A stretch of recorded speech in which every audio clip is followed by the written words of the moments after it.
ôi cả dáng mình như váy lăng làm trường mình gió cơ in về đây tớ trong gió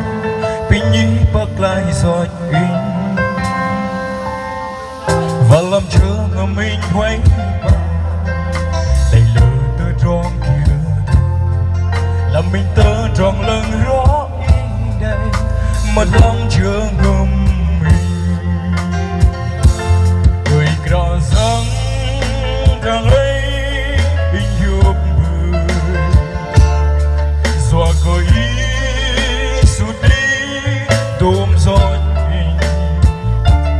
in hiệp chân gió cơ ý bờ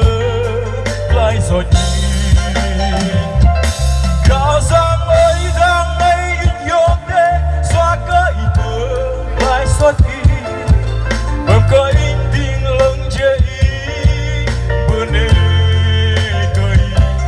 gió tơ trong em bi tí thế bầm cơ in hiệp linh la in bờ nê cơ khá giang mềm đi